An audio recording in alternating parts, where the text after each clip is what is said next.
அவர்கள் என்னை ஜாதியாக பார்ப்பது என்ன மட்டும் கிடையாது, உங்க எல்லாத்தையும் ஜாதியா தான் பார்க்கிறோம். இது எனக்கு என்ன மட்டும் பார்க்கறது கிடையாது, நீங்க யாரு நின்னாலும் உங்களுக்கும் இதுதான் நிலம். அது எப்படி ஒரு பொது தொகுதியில, திருநெல்வேலி தொகுதியில, ஒரு மாவட்டத்தின் தலைநகராக இருக்கக்கூடிய தொகுதியில இல்ல தேவேந்திர குல வேளாளர் சேர்ந்தவர்களை போட்டியிட முடியும், எப்படி அவர்களை வெற்றி பெற வைக்க முடியும் என்ற எண்ணம். இந்த தொகுதியில இந்த மக்கள் தான் மக்கள் தொகையில் அதிகம். ஆனால் எந்த மக்கள் அதிகம் புறக்கணிக்கப்பட்டிருக்கிறார்கள், அதிகம் பாதிப்புக்குள்ளாகிறார்கள் பார்த்தாலும் அது இந்த ஜாதி. மாநகராட்சி ஒரு பகுதி, இந்த பக்கம் பஞ்சாயத்துகள் ஒரு ஊராட்சி பகுதியா இருக்கு.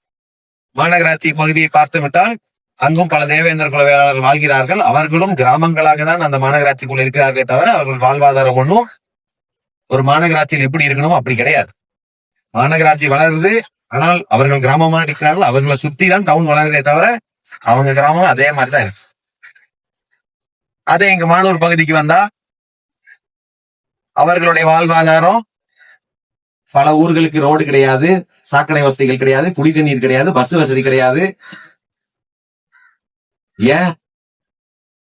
இது இந்த பகுதியோட பிரச்சனை கிடையாது, இது ஜாதியுடைய பிரச்சனை.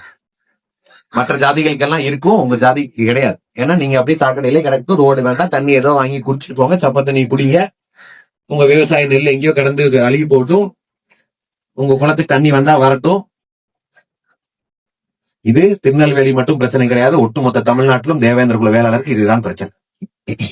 இதெல்லாம் பேச வேணும்னா திருநெல்வேலி இருந்து ஜெயிச்சது இங்கிருந்துதான் அதை துவங்கணும்.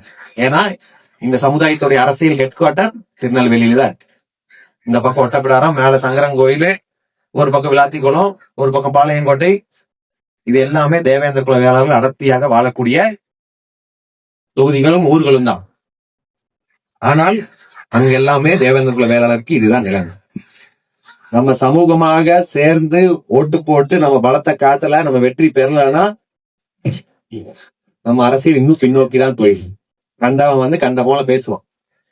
30,000 ஓட்டு தான் இருக்கு, இந்த மக்களுக்கு எந்த அதிகாரமும் தேவை கிடையாது, 2-3 சீட்டு கொடுக்குறோம், எங்கேயாவது நின்று வாய் பேசாம ஐயாசாமி போட்டுக்கொண்டு இருங்க என்ற நிலை பேசக்கூடிய ஒரு நிலை இங்கு தமிழ்நாட்டில் இருக்கு. அதையெல்லாம் முறியடிக்க வேண்டும் என்று சொன்னால் நீங்கள் தன்மானத்தோட வாக்களித்தால் மட்டும்தான் அது முடியும்.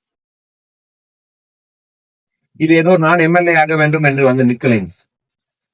அப்படி எம்எல்ஏ ஆக வேண்டும் என்று சொன்னால் எடப்பாடி பழனிசாமி அவர்கள் சொன்னது போல 2-3 சீட்டு, அவர் சொன்னது பேசுறது கேட்டீங்களா?